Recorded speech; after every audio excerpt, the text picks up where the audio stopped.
안녕하세요. 오늘은 창세기 15장입니다. 이후에 여호와의 말씀이 환상 중에 아브라함에게 임하여 이르시되 아브라함아 두려워하지 말라. 나는 내 방패요 너의 지극히 큰 상급이니라. 여러분, 이 아브라함은 롯을 구출하고 온 후에 참 힘든 시간을 보내고 있었습니다. 우리가 생각하기에는 승리에 취했을 거라 생각할 수 있지만 아니에요. 사람은 유명해지고 또 지위가 높아지면 적이 많아집니다. 아브라함은 히브리인이었어요. 그쵸? 유랑하는 사람이에요. 그런데 갑자기 이 연합군을 무찌르고 그냥 유명해지고 나니 그에게는 많은 적이 생겼겠죠. 그래서 아브라함에게는 두려움이 생겼습니다. 과연 내가 이것을 지킬 수 있을까? 그때 하나님이 나타나셔서요.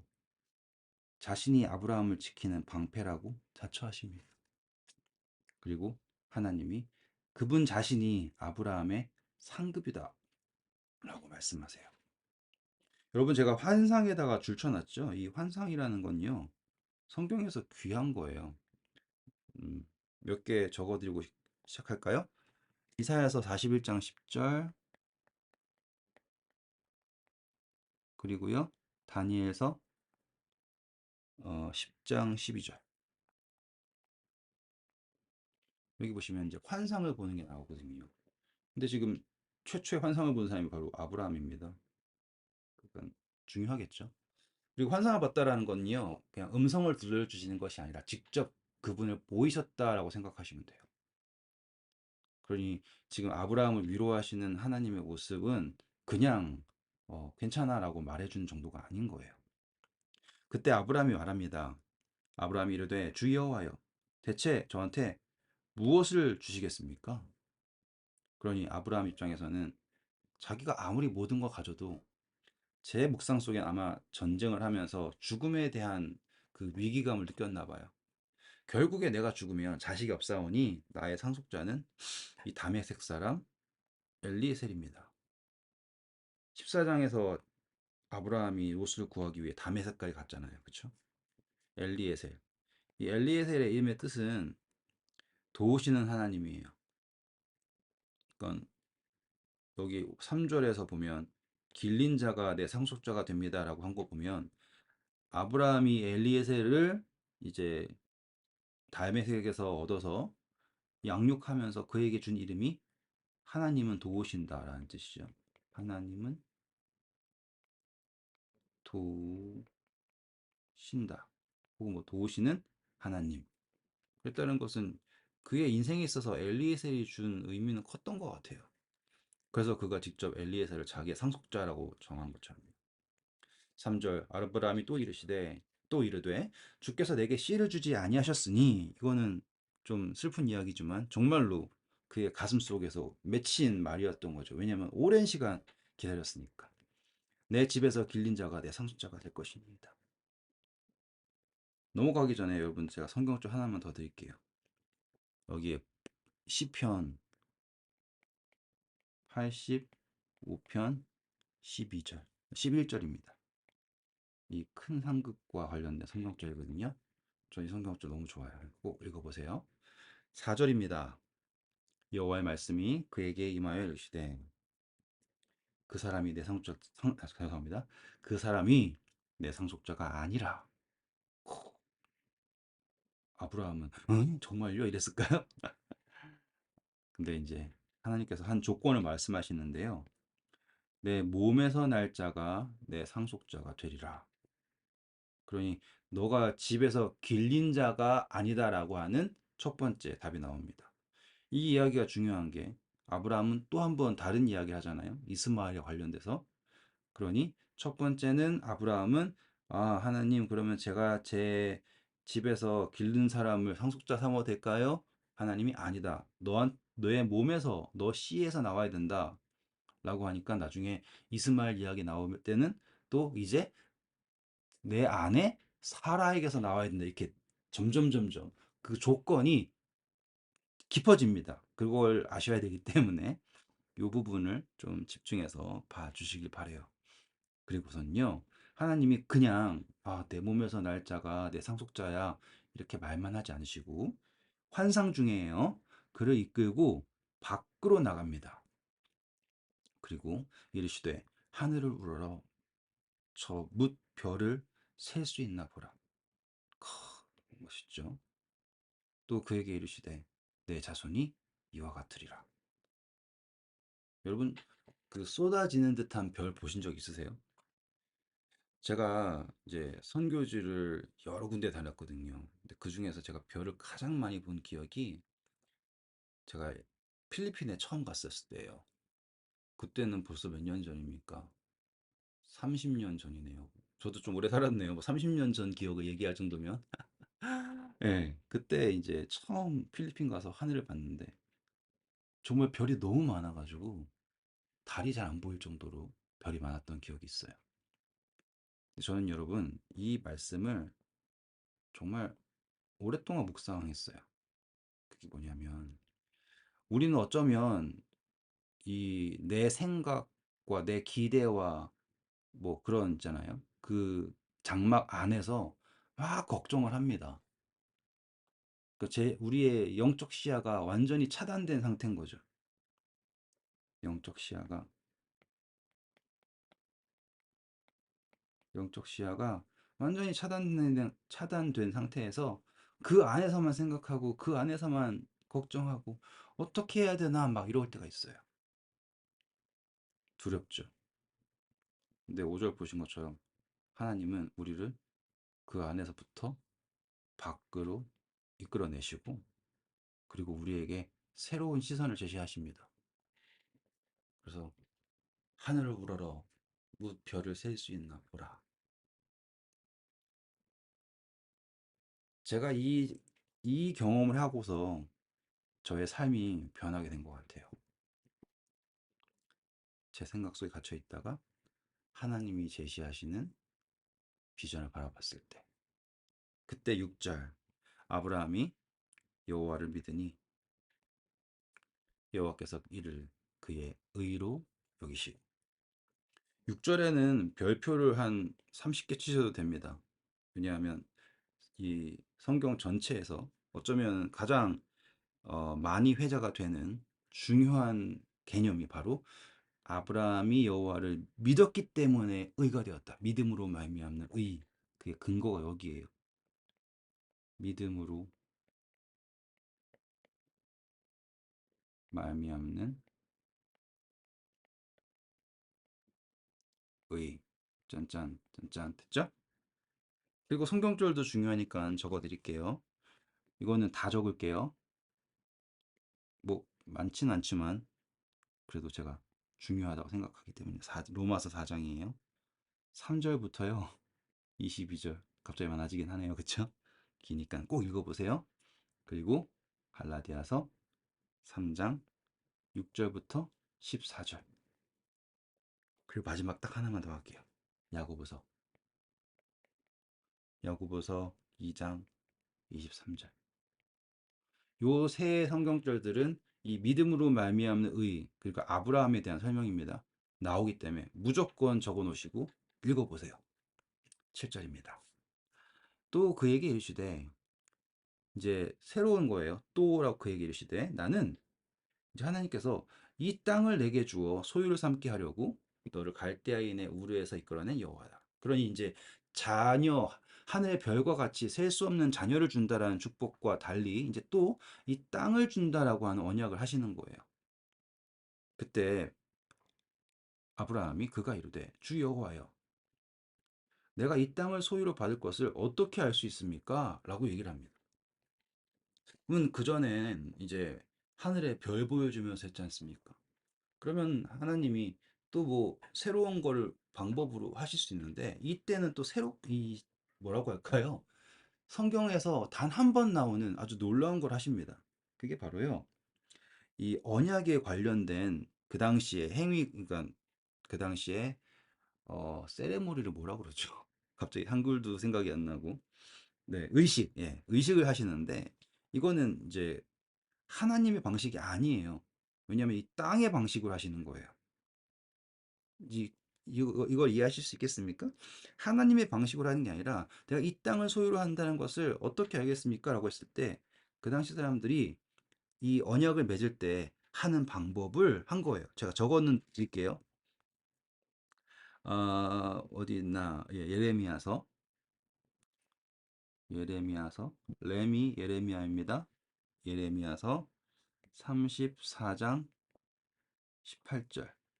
이게 어떠한 언약의 방법이냐면, 구절 여호와께서 그에게 이르시되 나를 위하여 3년 된 암소와 3년 된 암염소와 3년 된 수량과 산비둘기와 집비둘기 새끼를 가져올지니라. 아브라함이 그 모든 것을 가져다가 그 중간을 쪼개고, 자, 하나님은 분명히 가져오라고만 했어요. 근데 아브라함은 이 이야기를 듣자마자 한 행동이 뭐예요? 가져온 것을 끝나지 않고 중간을 쪼갭니다. 그리고 그 쪼갠 것을 마주 대하여 놓고 그 새는 쪼개지 아니하였다라고 하는 거는 하나님은 가져오라고만 했는데 아브라함은 찰떡같이 알아듣고 중간을 쪼개 놓습니다. 왜냐하면 이것이 바로 언약을 맺는 그 사람들의 약속이었기 때문에, 이제 약속이 아니라 의식이었기 때문인 거예요. 저희가 또 이제 제사법을 공부하게 되면 이제 암소와 암염소, 그리고 순양의 차이에 대해서도 알 수 있는데, 저도 여기에 대해서는 왜 여기선 암소고 여기선 암염소고 여기선 왜 수장인가까지는 몰라요.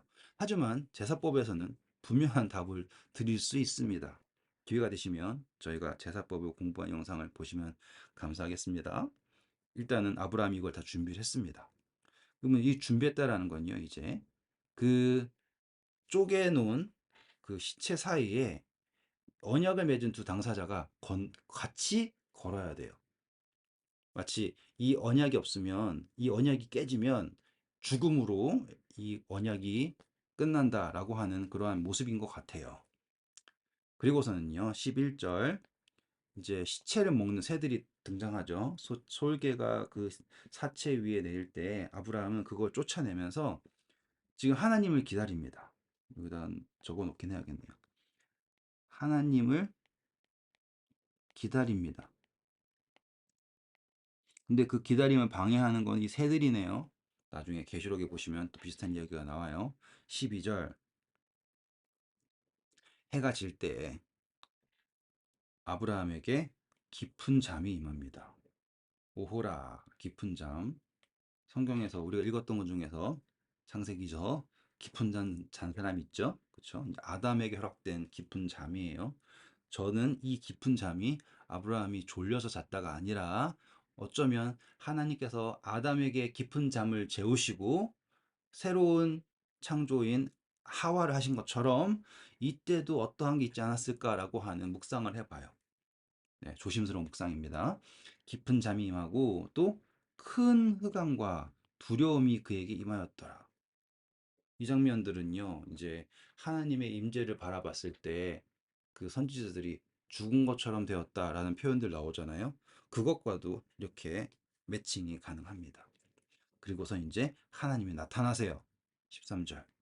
여호와께서 아브라함에게 이르시되, 자, 너는 반드시 알라. 내 자손이 이제 이 땅을 그냥 소유하는 것이 아니라 그게 중요한 거예요. 설명하시는 거예요.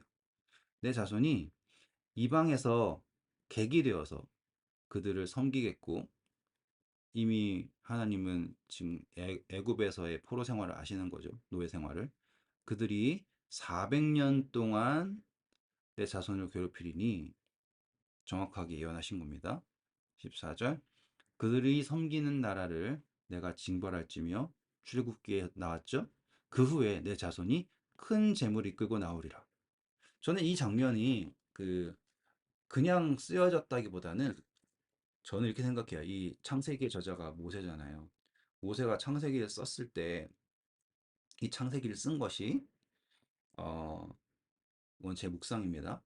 출애굽을 하기 전에 썼을까요? 아니면 출애굽을 하고 나서 썼을까라고 하는 거에서 이제 묵상이 달라질 것 같긴 해요. 만약에 이 창세기가 출애굽하기 전에 이스라엘 백성들에게 그들의 뿌리를, 그들의 근원을 알리기 위해서 쓴 책이었다면 이 부분은 정말로 엄청난 예언이에요. 제 말을 이해하실 수 있겠죠? 창세기를 출애굽하기 전에 써서 백성들에게 읽혔다면 이거는 예언이라고 예언. 그때 이 아브라함이 이걸 쓸 때 아브라함이 아니 죄송합니다. 모세가 쓸 때 모세가 막 지어내서 쓴 게 아니라 하나님으로부터 말씀을 받아서 쓰는 과정이잖아요. 왜냐하면 아브라함이 하나님과 이 언약을 맺을 때 이 쪼갠 예? 그 사체 사이에서의 언약을 그러니까 모세가 목도한 게 아니지 않습니까? 그러면 이것을 하나님으로부터 들었다면 이 모세는 이 내용을 쓸 때 정말로 손이 부들부들 떨렸을 거예요. 정말 하나님은 이렇게 하시겠구나. 이게 얼마나 대단한 예언이 아닙니까? 그쵸? 또 두 번째로 만약에 이제 출애굽을 하고 썼다면 또 그것 역시 또 놀라운 거예요. 왜냐하면 정말로 말씀하신 대로 이루어졌잖아요. 하신 대로. 그러면 광야에서 너희가 가나안에 들어갈 거다라고 하는 거가 이 정말 애굽에서 재앙이 일어나고 그 다음에 큰 재물이 끄고 나온 상태에서 이 창세기를 쓰고 있는 모세의 입장에서는 가나안에 들어간다라는 것은 너무나 분명한 사실인 거잖아요. 제 묵상을 이해하실 수 있죠?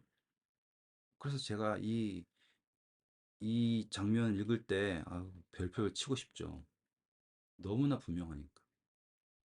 오늘 우리는 어쩌면 성경을 이러한 상황에서 읽고 있는 거일 수도 있어요. 이루어질 사건에 대한 약속을 볼 수도 있고요. 이루어진 사건을 바라보면서 느끼는 희열일 수도 있고요.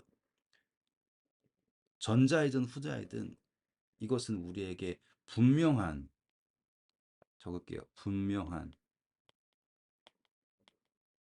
확신을 주는 것입니다. 너무 멋져요. 그리고 너무 감사하고요.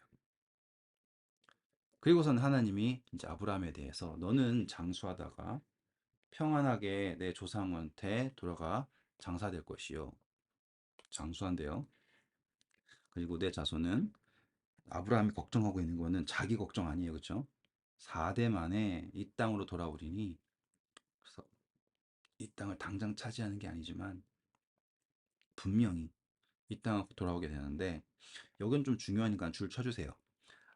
왜냐하면 이는 아모리 족속의 죄악이 아직 가득 차지 아니함이라라고 하는 이야기를 하십니다. 야, 여기에다가 제가 짧게 설명만 해드리면요. 지금 하나님이 가나안을 아브라함의 자손에게 허락하시는 이유가 그냥 땅을 주시려고 하는 것이 아니라 이 가나안 민족을 구원하시기 위한 거예요.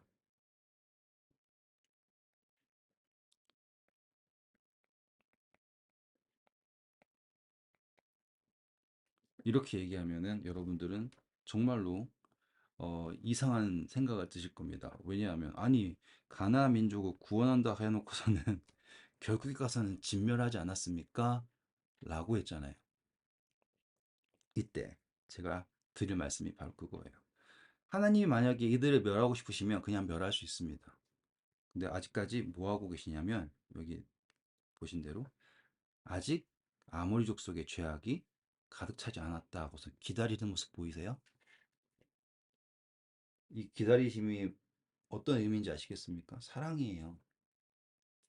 지난 시간에 우리 멜기세덱 공부했잖아요. 멜기세덱.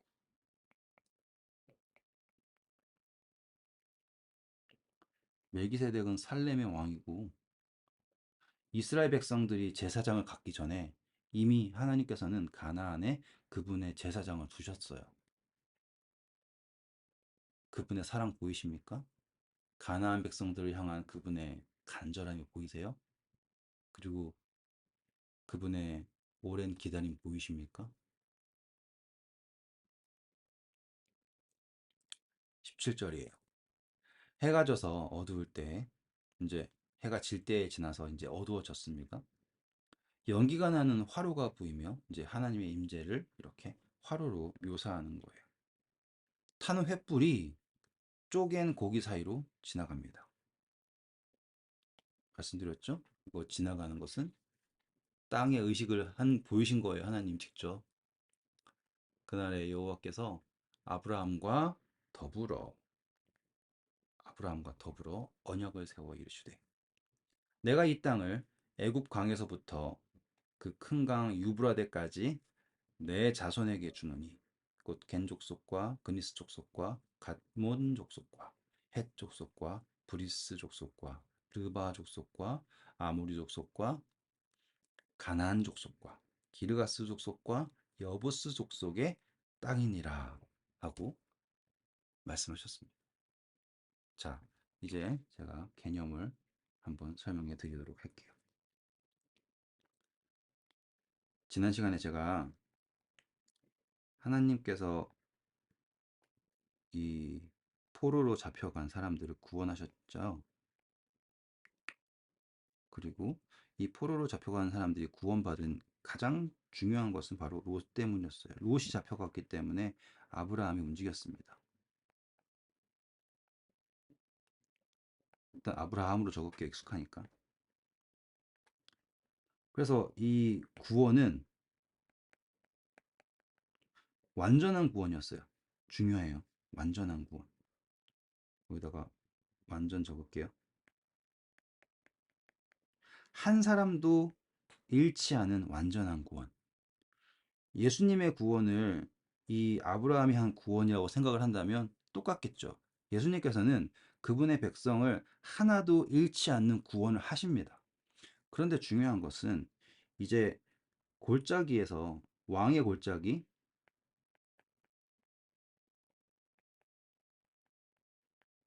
그때 제가 요엘서 하면서 판결의 골짜기라 했죠. 근데 보시면 이 왕의 골짜기, 판결의 골짜기에서 판결을 받는 사람은 이 구원받은 존재들이 아니라는 걸 보실 수 있어요. 판결의 골짜기에는 두 왕이 있었죠. 소돔 왕, 그리고 하나님의 제사장 멜기세덱. 제가 지난 시간과 오늘까지 나눠서 하는 거는 한 번에 이해하는 것과 이렇게 재차 확인하면서 이해하는 게 다르기 때문이에요. 그러면 이 땅, 여기에서 사람들은 구원을 받고 온 사람들은요, 완전한 구원입니다. 다시. 완전한 구원.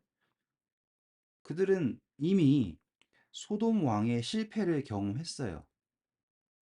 확실하죠? 소돔 왕의 실패를 분명하게 경험하고 소돔의 왕은 절대로 그들에게 생명을 줄 수 없음을 확인했습니다. 그런데 이 자신을 구원해 준 아브라함마저 제일 먼저 자신이 얻은 모든 소유의 10분의 1을 멜기세덱에게 주는 선택을 하는 것을 보였음에도 불구하고 영광을 이쪽으로 하나님에게 돌리는 것을 봤음에도 불구하고 이 사람들은 멜기세덱을 택하지 않고 소돔을 다시 택합니다. 그리고 심지어 누구도요? 네, 롯도요.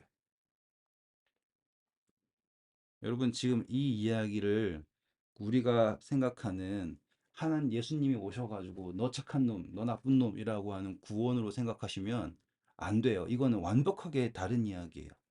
예수님의 십자가의 구원이 우리에게 완전한 자유를 주셨고요. 그 완전한 자유를 받은 우리는 과연 소돔의 왕을 선택할 것인지 아니면 하나님을 선택할 것인지 라고 하는 그 선택이 바로 이 판결의 골짜기에서 있다라는 거예요. 과연 이 판결의 골짜기의 사건은 언제일까요? 저는 조심스럽게 이 사건을 재림으로 연결시키고 싶어요. 예수님의 재림에 여러분은 어떠한 선택을 하시기를 원합니까? 저는 아브라함을 따라서 멜기세덱을 선택할 거예요. 근데 왜 롯은 다시 소돔으로 돌아갔을까요? 이 이야기는 이제 후에 소돔과 고모라가 멸망하는 이야기에서 제가 좀 더 자세하게 말씀드리도록 하겠습니다. 오늘도 수고하셨고요. 행복한 하루 되세요. 감사합니다.